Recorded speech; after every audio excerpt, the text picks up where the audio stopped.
Վերաքննիչ հակակոռուպցիոն դատարանն անփոփոխ է թողել Հայաստանի արդարադատության նախկին նախարար Հրայր Թովմասյանի վերաբերյալ ընդհանուր իրավասության դատարանի դատավճիռը։ Նա մեղադրվում է պաշտոնեական լիազորությունները չարաշահելու մեջ։ Առաջին ատյանի դատարանը Թովմասյանի նկատմամբ մեղադրական վճիռ էր կայացրել անցյալ տարվա սեպտեմբերին, սակայն նրան ազատել քրեական պատասխանատվությունից վաղեմության ժամկետները 2019 թվականին անցած լինելու պատճառաբանությամբ։ Պաշտպանները բողոք էին ներկայացրել, խնդրելով ճանաչել նրա անմեղությունը։ Վերաքննիչ հակակոռուպցիոն դատարանը մերժել է բողոքը։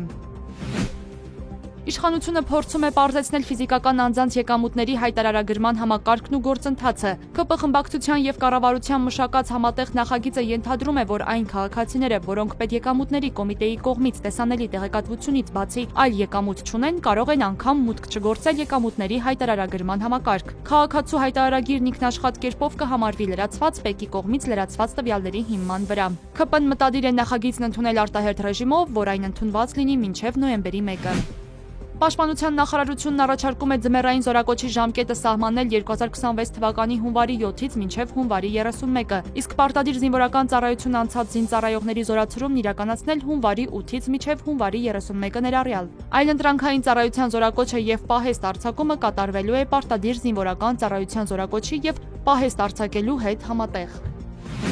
Արմենիա միջազգային օդանավակայաններն առաջիկա 10 տարիներին ծրագրում է $500 միլիոն ներդրում իրականացնել Երևանի Զվարթնոց օդանավակայանում նոր տերմինալի կառուցման համար։ Ընկերության գլխավոր գործադիր տնօրեն Մարսելո Վենդեն մանրամասնել է, որ վերջին 2 տարիներին օդանավակայանի ուղևորահոսքի աճը կանխատեսվածից ավելի է եղել, հասնելով տարեկան ավելի քան 5.5 միլիոնի, մինչդեռ տերմինալը կառուցված է եղել տարեկան 3-ից 4 միլիոն ուղևորի սպասարկման համար։ Ծրագրի ավարտից հետո նստեցման ելքերի թիվը 6-ից կհասնի 16-ի։ Ժամանման սրահները ներգաղթային գոտիները եւ մաքսային գոտիները կկրկնապատկվեն, կավելացվեն նաեւ ժամանակակից սրահներ, կընդլայնվեն կայանատեղիներ եւ կբարելավվեն տրանսպորտային հաղորդակցությունը ուղևորների համար։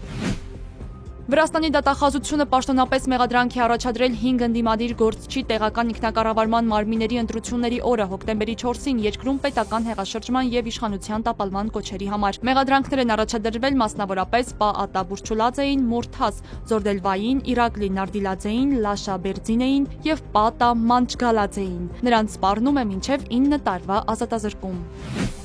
Ֆրանսիայի նորանշանակ վարչապետ Սեբաստիեն Լկորնյուն հրաժարական է ներկայացրել իր նոր կառավարության ձևավորումից ընդամենը մի քանի ժամ անց։ Նախագահ Էմանուել Մակրոնն ընդունել է հրաժարականը։ Նախորդ շաբաթ մի շարք քաղաքական ուժերի հետ խորհրդակցություններից հետո Լկորնյուն կիրակի հրապարակել էր նախարարների անունները։ Նոր կաբինետի կազմը դժգոհության ալիք էր բարձրացրել թե ընդդիմության, թե իշխանության ներկայացուցիչների շրջանում։ Սեբաստիան Լկորնյուն Մակրոնի 5-րդ վարչապետն էր վերջին 2 տարվա ընթացքում։